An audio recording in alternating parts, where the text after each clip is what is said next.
Hello and welcome to the Let's Talk Transformation podcasts. Today we will be discussing customer experience and collective intelligence and also how they fit together. I'm delighted to welcome Vaishali Dialani, a customer experience strategist. Vaishali, welcome to the show.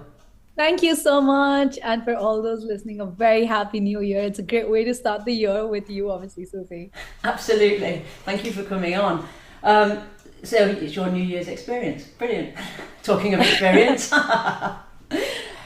Great, great start to the year, being married and settling into a new place in the cold, just adjusting to a lot of newness, but all good. Yeah, good. Congratulations, by the way. And also congratulations for ending the year in the way that you did, winning the Rising Star of the Year 2024 award.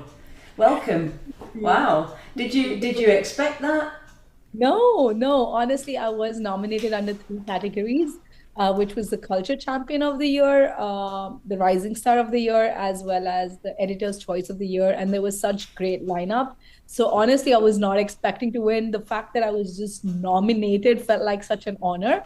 But winning it felt like so nice. Yeah, I can imagine. I can imagine. And great recognition for what is essentially your passion in terms of, culture, customer experience. And I know you're also an active member of customer experience professionals associations, and you're passionate about, I'm going to say it like this, both creating the right experience and creating the experience right. So particularly customers. Can we start there? And can you tell us a little bit about your journey to date and what got you interested in CX more particularly? Absolutely. I think, graduating from a business school was obviously something that I was very passionate about. My brothers are engineers and Mm-hmm. my dad's a businessman. So I think I kind of inherited it from my Yeah. grandparents and my family, my dad particularly. So when I started, I was like, oh, going to get into marketing. Marketing was the hot spot in like Mm. 2015. But when I dived into marketing, it was so noisy. Everyone was like, we're talking about Google Analytics or Oh. like constantly talking about all the different avenues marketing had to offer. Mm. Very soon, I realized that marketing's not my cup of tea. While I enjoy aspects of marketing, Mm. my experience taught me that that's not maybe completely for me. Mm. Very grateful that Now Money happened to me, which was like a fintech startup and one of the first fintech startups in the UAE. Being started off as an intern to like leading their head of customer engagement and marketing, my journey has been amazing because when you're in a startup, you can get your hands dirty into Yeah. like anything In and everything. everything. Yeah. Yeah. I love that, Of course. So I think very early on, I learned how to embrace chaos, embrace that it's okay to be messy. Uh, It's okay to like not know mm. everything, have the strength and resilience to figure it out. Mm. I think that's where my character building happened at a very early age in my early 20s. Yeah. I mean, Um, it's a great life skill and it's a great leadership skill. My goodness. Absolutely. And I think having that very early on, right after you've graduated, teaches you a lot more than you would in your late 20s. Yeah. Um, so having learned that, that's where my journey from like research began. And you have to figure out the market, figure out the legal stuff, figure out operations. And I think that's when a little bit of everything started evolving. I learned about analytics then, learned about how marketing emails go out or how you network. Mm. Um, Governance, how do you build the right policies, the right SOPs? I didn't know that all of that was then leading me to like going and actually getting my MBA, because the MBA then gave me like I had experience and then MBA helped me kind of polish my skills, Of course. learn more about it in the Mm. right direction because I think academics and experience should go hand in hand. Absolutely. Mm. Academics and education is something I'm super passionate about. So the fact that I had that very early on, just before I was 25, and all of that helped build my Mm. career, my character. I worked in the UK for 2 years. Well, when I was there, I had the opportunity to work for a university itself, which was again into enterprise and innovation. Oh, that's Um, cool. Yeah. and that was great because again, that Mm. was focused on the SMEs in West Midlands in the UK. So when I did that, I learned about how SMEs are growing using education. How are they building with how are universities and government helping SMEs? Mm. That built the foundation for me to learn about CRM systems, a broader organization, training, Mm. uh, aspects of CX I didn't know I was getting into. Yes. Yeah. Of course. So I think after that happened, I moved back to Dubai, and Now Money happily hired me again. They're like, we want you. I was like, okay. So customer engagement kind of drove in then. During COVID was when I realized when we worked with a lot of projects with Bill and Gates Foundation on funded projects, I learned about UX, I learned about Mm, research, obviously. mm. And during COVID, I was like, I know all these skills, I know everything, but like, where do I lie? What's my niche? Um, I sat down and researched on myself, honestly. I think it was my Which is research a team. great place to start. It's the only place to start, Vishali. I I couldn't agree more. So I sat down, I spent 2 months, I'm not gonna lie, just like doing courses online, figuring Mm, out really like this, or do I like UX? Do I like marketing? Do I like what aspects of what do I like mm, across CX? And that was kind of the perfect place for me to be in because it embraces everything that I have, all the skill sets that I mm. have, and it's under a great umbrella of experience Yeah, and experience design, whether it's inclusive, whether it's culture, whether it's governance, of course. analytics, all the disciplines kind of fit in very beautifully to the puzzle. And that's when I decided I think I should get certified into it when I went and achieved my CCXP, being a part of the CXP community for the last 3 years. And that's where kind of the shift between started for my CX journey. Mm. And I think UX is brilliant in the fact that it makes tangible Yeah. the whole emotional side of experience. So, and I use design thinking a lot in what I do around inclusion and collaboration because you start with empathy, of course. Correct. And, as you were saying, you piece the puzzle together, but there are various layers to that puzzle, aren't there? And, you're a sort of data savvy, experienced designer. What are your learnings here for how we can integrate emotions into customer experience and customer research? Oh, in my recent book, CX, the Amazon best-selling book CX5, I have a chapter on it, Mm-hmm. and it focuses on particularly how you integrate emotions in the world of technology, and that's what I personally believe in. My husband keeps telling me I'm an overthinker and I feel too much, which I think is great because I bring that to work and I bring Yes. that Yeah. and I don't think I have a different personality between work and my personal being. And I think that's the first step as a CX professional Mm-hmm. is to be your authentic self, is to feel. Because when you can feel, you can bring that feeling for that customer. You can bring in and empathize much better. Mm. So first and foremost, I think that's a huge learning is to be your whole self as a professional, someone who's designing experiences. Yeah. The second one, I think the most important thing in terms of bringing emotions in the world of technology is using the Jundo's emotional wheel. Yeah. Personally love that because Mm. when I like discovery sessions or like research interviews, we kind of pinpoint and say, okay, if we create a journey map, are we making sure the customer is not surprised or is not in the red or the yellow and the green Yeah. lights? Yeah. So you kind of pick and choose which emotion you're trying to feel and work backwards. That I think has been a great way for us over the past 2 years to understand what emotion are we triggering and work towards making sure that the journey is designed the right way. Mm. Mm. The third and the foremost thing I think is, especially when it comes down to emotions, it's ever evolving, right? Yes. You think that you are designing a certain experience for a set amount of time, but the customer can change.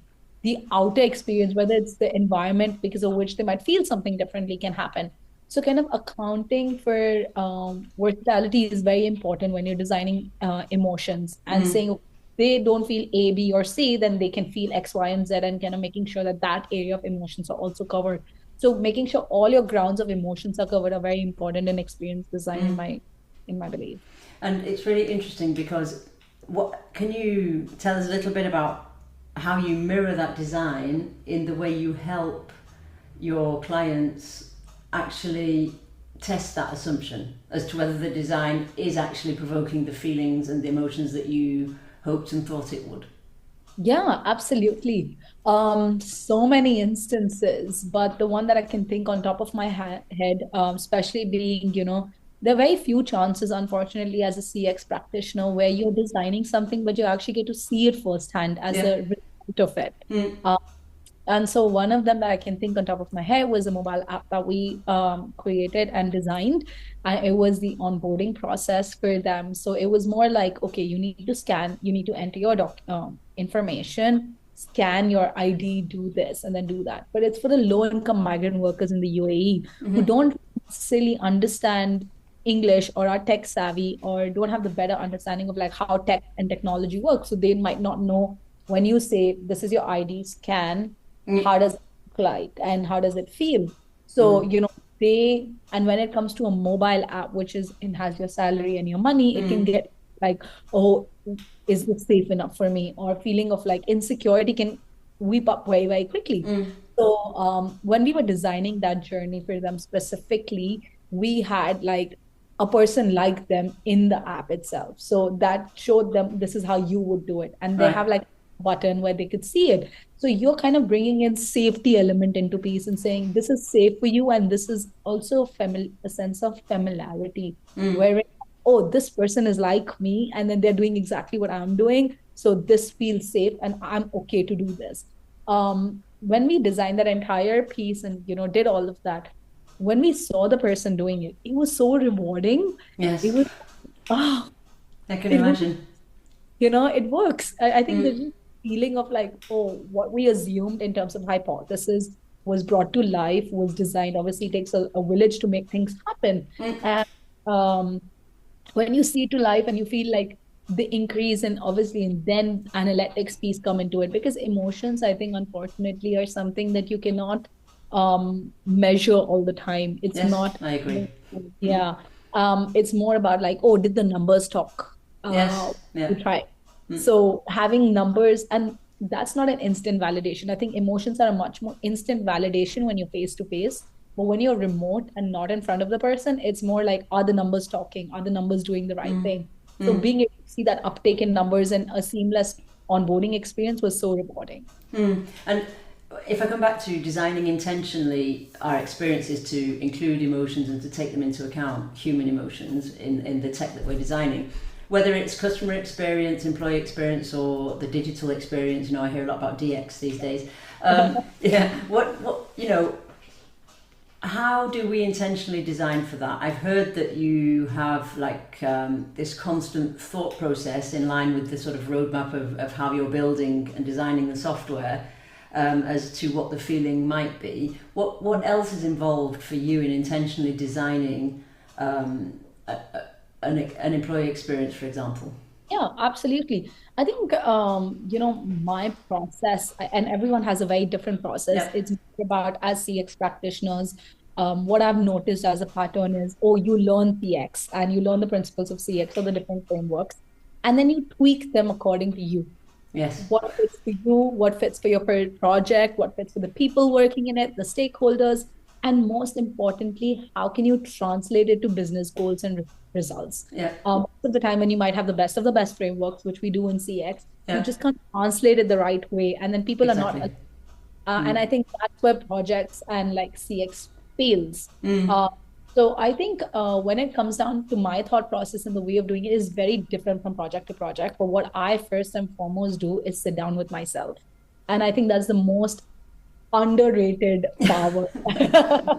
Yeah. It's, Exactly. Going it's inside, I call that. Yeah. Yeah. I think yeah, I agree. And I think it's so important to kind of sit down with yourself, Mm. stop the whole project yourself first. Um, think through everything, right? Mm. Whether it's who those people are, what backgrounds are they, what, like to even create a persona, for example, you need to first feel the persona to know who the persona is. And I think I do a lot of internal work, and it's a lot of internal work where it goes in like, let me research about them, let me find out who these people are. And I do the most random of the random things. For like once, we were working on a manufacturing project and I had to like go to a place and interview the client for a week. We had a discovery, but I didn't know about house building or like you don't have Mm. houses in Dubai, right? Like Yeah. particularly everyone lives in an Mm. apartment. So I don't know about like bathroom renovation and things like that. And we were focused on like a bathware manufacturing organization. Mm-hmm. And when I was on my way, it was a 15-hour flight. Wow. I think almost 10 hours of the flight, I was just watching home renovation shows in flight.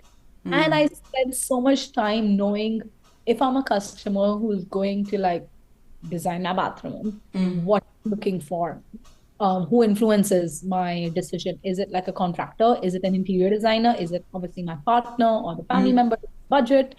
I learned so much through that, just that show, Mm. that had the right questions to ask. And honestly, the project's great, touch wood, we're live, everything's going really well. But that was my internal homework, which we did. Another one where we did for education industry, which was another project. I spent a lot of time researching on what students want or what parents are looking for. And because there's so many personas in it, Yeah. you have to put yourself in that person's shoes. And I mean for real. Yeah. Like sit down with yourself. That's my first and foremost step of like designing experiences. And the second one obviously comes down to like from the frameworks I want to choose based on budget, resources, people involved, timelines, deadlines, and all of that. What can I then do? And sometimes it's super fast paced. You have like just 2 weeks for discovery compared to sometimes you have 2 months. So I think being in the industry which you're choosing, how can you write and setting questions. I think asking right questions and being curious is super important. So that really. I was just going to say what's coming back at me as you're talking is curiosity, which of course comes from a mindset where you're willing to learn because you don't know everything. I'm also hearing that it starts with empathy, which is part of the reason why I love the sort of design process, design thinking, but not only the whole sort of UX, EX, CX school of thought. And if I take the hypothesis that for me, therefore, conscious inclusion is necessary for effective CX, because what you're describing for me is you're being consciously inclusive of all different personas, all different feelings, all different ways of looking at things, and I think one size never fits all.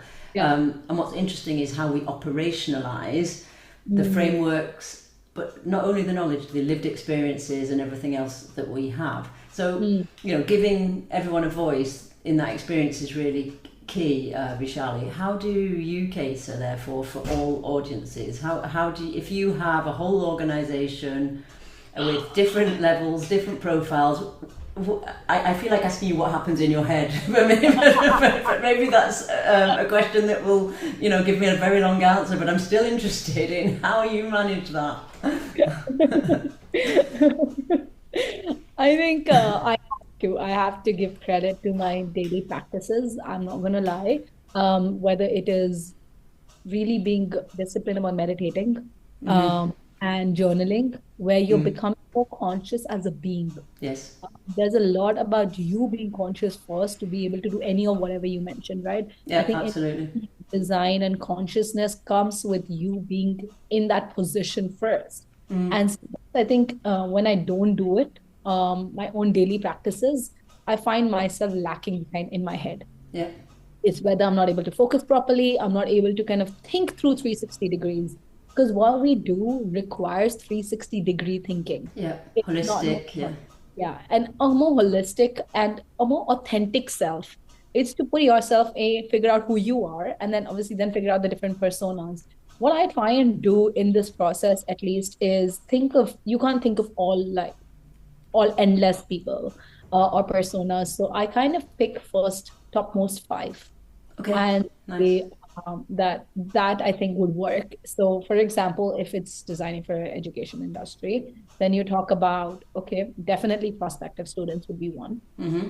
Then have you have the 5 personas, but the hierarchy of it, or like the value you offer to it, would then directly match to business organizational goals. It's like, okay, there can be like students, parents, alumni, staff, etc. But maybe staff might come last on the list because the website is not being used actively by the staff. So you then hierarchize it based on the business goals and business objectives. So I do that first, and then I kind of say, what does the business really want, and what's the aim of the project? Because then you can go endless thinking. I think the problem is then there's no stop to this. Yes. So to direction myself and put myself in the right direction, I try and build a structure that molds very easily to the way my head is thinking. I hope I'm articulating it right. Yes. It's very clear for me. So yeah. Okay. So and in my brain, it's kind of visualizing and articulating it in a way that's like, okay, these are the people, these are the business objectives, and then because you have timeline and deadlines, and it's never ending, it's not going to be like a forever project. You then kind of say, what are the quick wins? And then you kind of just like mix match. It's constantly kind of mixing and matching with what works with what, and then being very adaptable. with the projects, digital transformation projects, or everything that we work with in design, it's all about adaptability and to like moving next. Because when you're designing the best experiences as well, while you might not have the best system in place, Mm. unfortunately, to design that right thing. So you kind of have to say, okay, let's move this to phase two. But then what else can be a quick win that we can move as a part of phase one to make sure we achieve a certain goal, achieve our analytics at point. Mm. And the other thing with CX, I think, is the disciplines are, it's not like one discipline is less than the other. You kind of always have to prioritize disciplines, Mm. constantly and juggle between them. Similar to like, I find it like very similar to like being a wife, being a sister, being a, Yes, person. multiple layers of the same They're yeah. correct of the same person. So Mm. I can say, okay, today if we are focusing on analytics, if 3 hours we focus on analytics, what's the next we should prioritize? Making sure that if one string is moved, the other one simultaneously moves. Mm. It's kind Mm. of, I think, all of that in my head. But it's nice, isn't it? Because, if we're talking about customer experience or employee experience or digital experience or user experience, I wanted to ask you, do you have a secret source of the best process? But you've already answered in lots of different bits of what is essentially your process. But what I'm hearing is the first step of any of those experience design processes is designing and getting to grips with your internal system Yeah, and what's and what's going to come out of that, so that you can then manage the external system and what it's bringing into the yeah, process that you're trying to design. yeah, absolutely. And as you say, it's like multiple layers of self, isn't it, of a different person, multiple personas within your life, which brings me to collective intelligence, of course, but for me, the learning is in the sharing, Yeah. um, as is the sort of emotional caring aspect. And I think when you put those two together, you get something really special that you could never get as a single person thinking about things. And I know that you share these values we discussed before the show, and I know we're aligned on that. But I would love you to tell us more about why that's important for you and how you integrate the idea into your CX strategies. Because knowing it is one thing, as we know, and you input it into your internal system, but operationalizing it so that people can contribute what they can contribute to your process, I think is quite an art. And I know you do that a lot, and I think it'd be really impactful for me and for my listeners if you could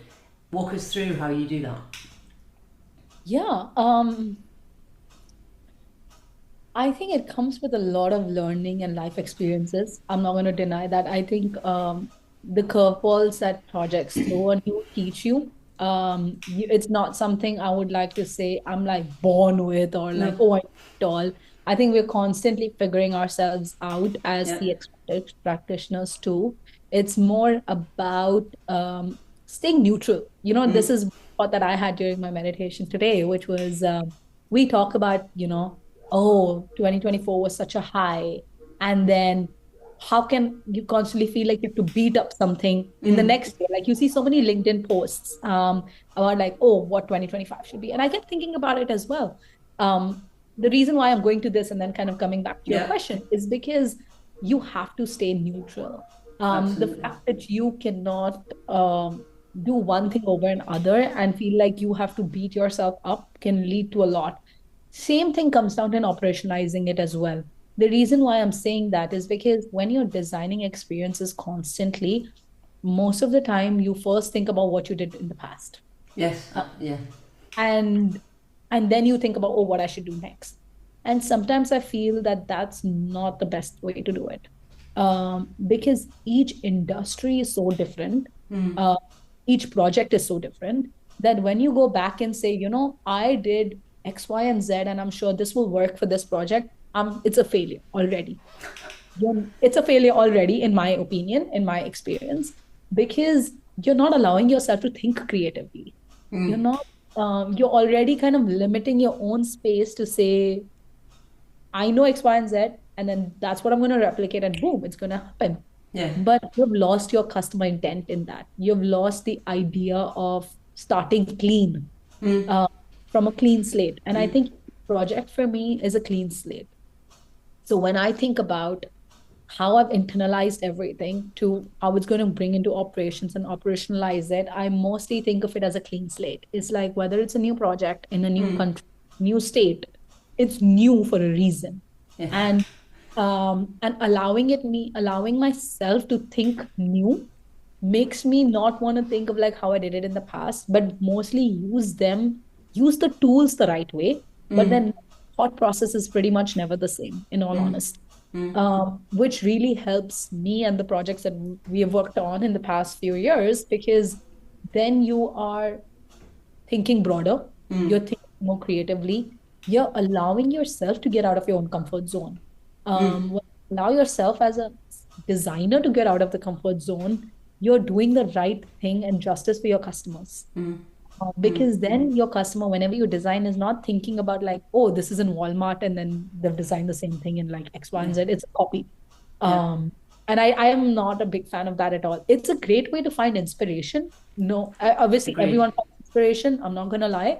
But to be able to think that this is exactly what your customer needs is very important. Mm. So operationalizing it in that direction is the first and the foremost step I feel is very important in the right direction. And then the second one I would say is writing things down Mm. or like visualizing them brings getting it out of your system and your head is important. Yeah. Um, we are overthinkers. We do obviously think about, what ifs and Yeah. is this the right thing and the risks and the systems and everything. So being able to like just visualize it through, Miro or Canva or a whiteboard helps even translate it to the stakeholders, because Yeah. most of the times what's happening is you're the one designing it, you're kind of responsible for the spectrum of the digital Mm. experience that you're designing, Mm. along with the team. Obviously, when I say it's you, it's never just you. Yeah, of course. But it's also being able to say this is the vision that we want to hold. What do you think, or what Mm. does the finance director think? Do we have the budgets for it? What does the Mm. client think? What is like the UX designer, the content strategist, the IT people, how do they all think this fits very well? And that helps second in my point of aligned vision. Mm. Uh, because then A, it's out of your head, you're able to translate it, you're able to get the right people on board. Um, Unfortunately, as CX, we have some silent battles to fight, Mm. a lot of silent battles to Mm. fight.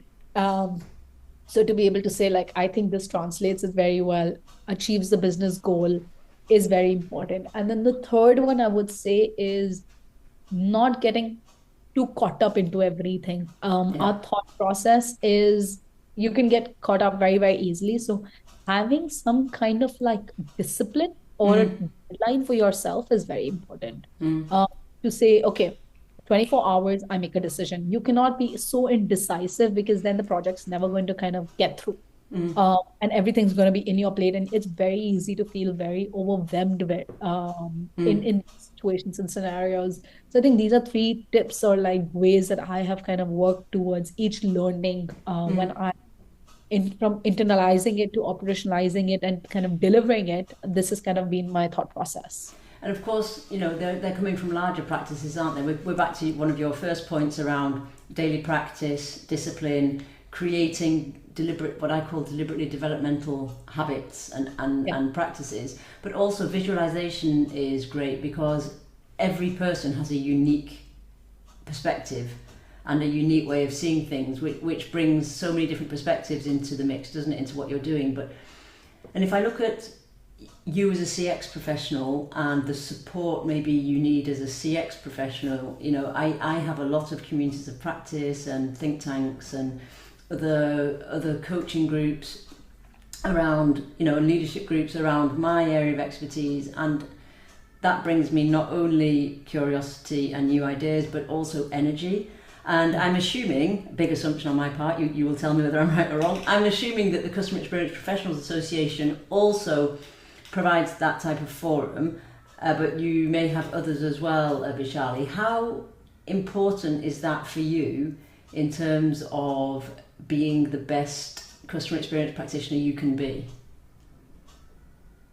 I can't even begin to kind of put a number to how important it is. Yeah, I think okay. it's the headboard. It's my Yeah, headboard.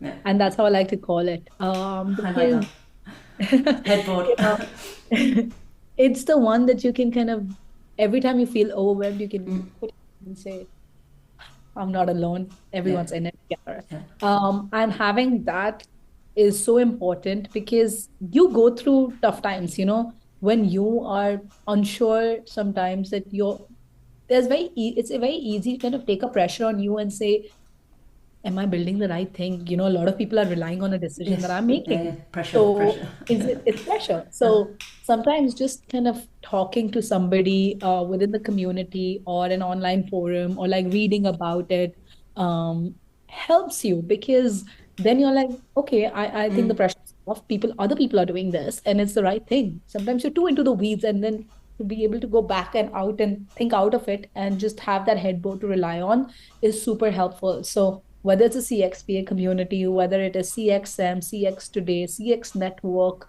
um, so many organizations and businesses are now like, especially like yours too. I was amazed by even the Moment of Insights or the Mm. interior design. And I was so thoughtful because when I read through it and went through your site, one of the reasons why we also connected is because our value system is Yes. very similar. Absolutely. Mm. It's to create value of something. And being able to have these communities gives you that hope that you're creating something larger than life. You're Yeah. creating something that impacts somebody that you don't even know. Yeah. And that's a good feeling, It is. I It's the think. best feeling ever. It's, Yeah. Yeah. it's I such a agree. good feeling. So to be able to have that and have the right people support you in this journey is amazing.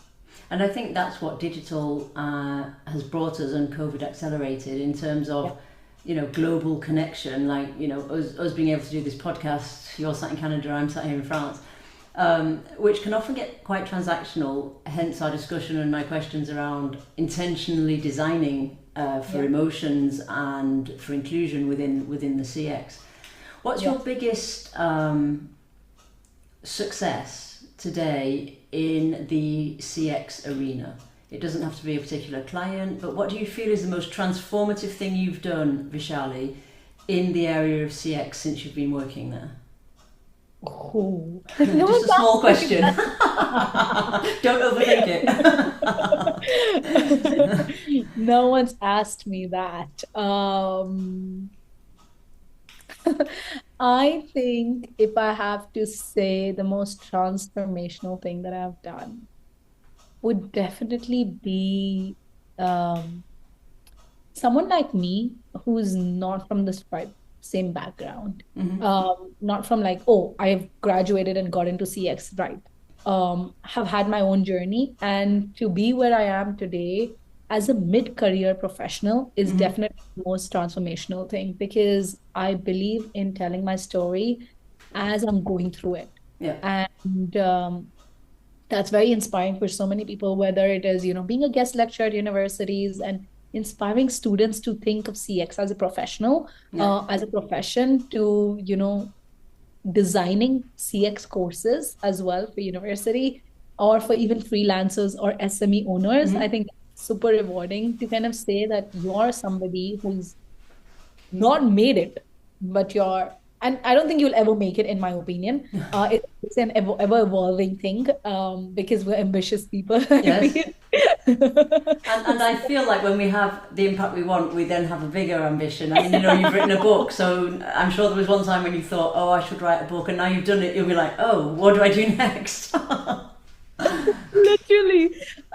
So I think it's more transformational that being in my 20s to be able to really tell my story and inspire people. Even if one person listening to this podcast or the podcast that I've done before, or my conversations, or being a thought leader, is to just feel inspired and say, I want to not be like her or anything, but I have the courage or the resilience to take that first step. And I think that's my focus, is to create that value for somebody who might ever listen or come across any interaction or anything that I've done. Yeah, for them to intentionally step into their own journey. Is that? Yes, Yeah. yes. That's a And, beautiful way. Thank you. and if you had one call to action to make to our listeners, would it be that, or would it be something else? Who are listening to you thinking either, oh, so that's what CX is, or I would like to improve the way we do our employee experience or our customer experience. I think if there's one thing that I would want and I would like to call out, I think it would definitely be that be yourself. There's a lot of noise around CX today. I'm not gonna lie. Um, some good, some really noisy. Uh, and it can really get very overwhelming very quickly. Oh, what difference am I going to make? Or like, how can I be different? And I think the difference is you. You are different, and that's the first step.